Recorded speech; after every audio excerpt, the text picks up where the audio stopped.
I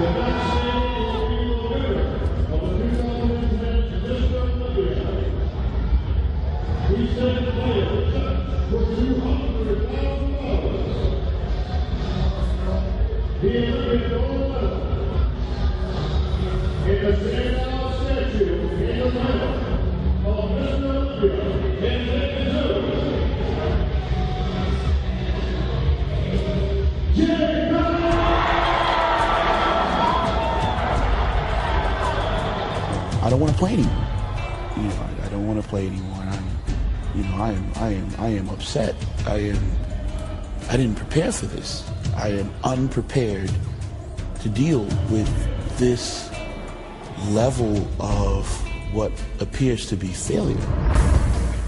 Throughout 2009, Kai Greene was being hyped as one of the few possible successors to the Mr. Olympia crown. It was somehow expected that this relative newcomer to the most prestigious competition in bodybuilding would sweep the contest in a way that no previous champion ever had. Though his fourth place showing in 2009 was a disappointment, Kai made up for it with a hard-fought win of the 2010 Arnold Classic, edging out a very competitive and frustrated Phil Heath. Coming into the 2010 version of the Olympia, Kai was once again being predicted as one of the most likely to upset Jay Cutler's winning streak. Kai becoming a weeder athlete further reinforced in fans' minds that he was poised to take it all. However, during the prejudging call-outs, all of that changed in an instant. This is documentary filmmaker Mike Pulsanella, reporting for Muscle Meds.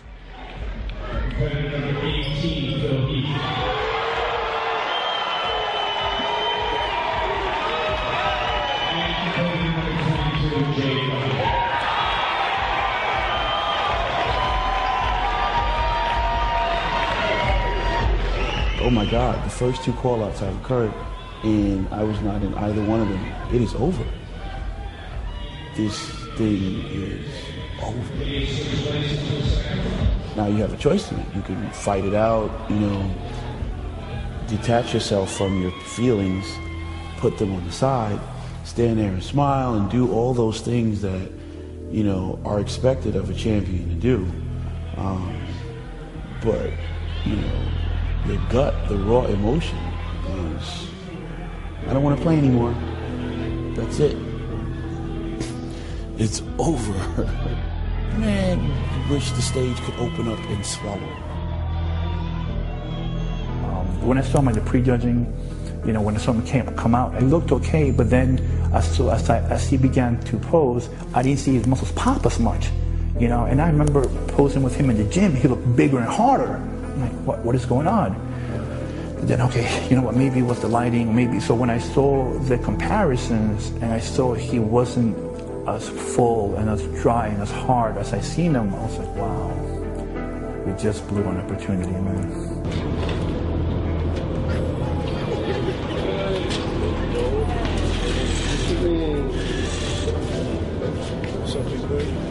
How's everything? All right. There's the embarrassment, there's the humiliation, there's the questions of, oh my God, what went wrong? There's the ahas that goes back to some of the things that were happening as they were happening, and you might want to question it, but you don't. There's the aha that, yeah, you didn't feel right about that, but when you didn't feel right about it, that aha, it was wrong, but it's too late. There's the despair of, wait, this is the moment. This is everything that built up, in my mind. This is not it. This was it. Yeah. This was it. And that is to me like, losing a mother or a grandmother, I feel like something died. You want to win. And you want to succeed, and you want to represent success, and you dream about more success, and now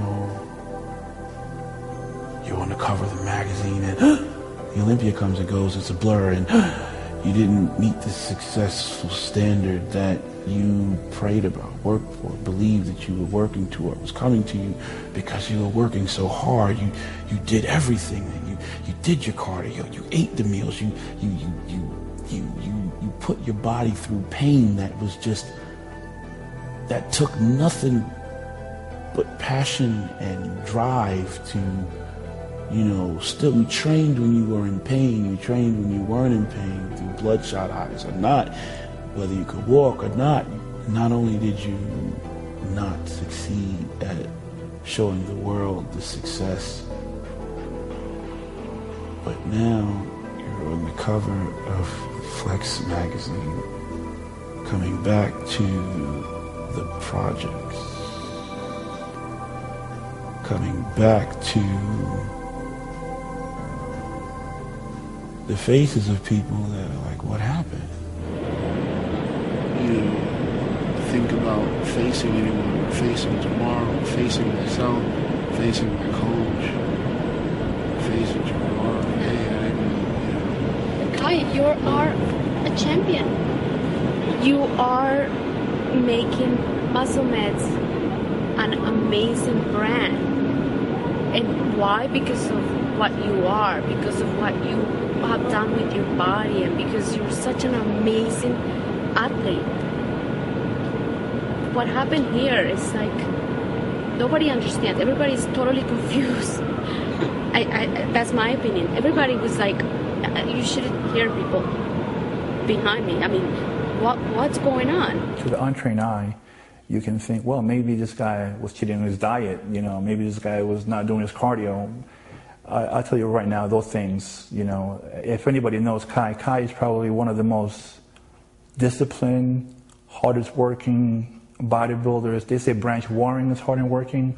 I put Kai against anybody in the IFBB for hard working, committed, devoted. If this guy needs to eat sand and train, and he'll do whatever he has to be the best. He's always had that even when he was younger. He has that discipline, that drive. You take an athlete that's invested everything.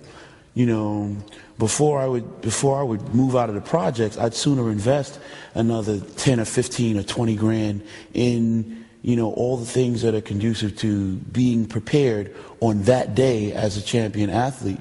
And when you've done those things and exceedingly beyond that, and there's a moment where you can step away from the philosophical stuff that we've talked about in earlier videos and just feel like, I don't want to play anymore. What went wrong, I think, is this mild film of water the last few weeks of the show, the last few days, last week or so. But as far as the actual preparation, the cardio, the training, the diet, everything leading up to the show, I think this is one of the best preparations we've ever had. Squeeze, 1, up, squeeze, 2, excellent, 3, come on, 4, excellent. I've never seen him train heavier. I've never seen him train harder. He always trains hard and heavy. It's not like we're saying we train harder for this show than for the last show. We train hard all the time. Come on. Let's go. 1, 2, 3, 4, 5, 6, 7, 8, 9, 10. Excellent. But this time, I guess he knew there was a real strong possibility that we were actually going to win. So when you have that in the back of your mind, you're able to go 100%. He had no hesitations. I remember 2 weeks before the show, he was doing 6 plates in the bench press, 5 plates in the incline. I mean, just stuff that I've never seen him do before. And it was thicker and harder and better. I was very convinced in my mind, in his mind, that we were going to do it. There you go. You're waiting. That's why you work hard behind the scenes. That's why you put everything in it, to the point where if somebody's never done this before, if someone's never prepared for a situation like this, probably wouldn't understand, all the things that you'd be willing to put at risk, even, to be prepared in that moment, on that day. And if you do it, you know, you take risks and you make investments that are incredible, you know, someone else may look at and say, man, you know, if you do this and you're successful, then it's, wow, you know, that guy, you're an amazing athlete. Oh, they can't say enough wonderful things, you know, but if you do it and, you know, the end result is what looks like failure, then, or something less than the desired end result, then suddenly it's, wow, that guy was stupid. You know, why would he do something so dumb? He will check for $18,000 to our 7th place finisher this evening, the brother Kai Greene.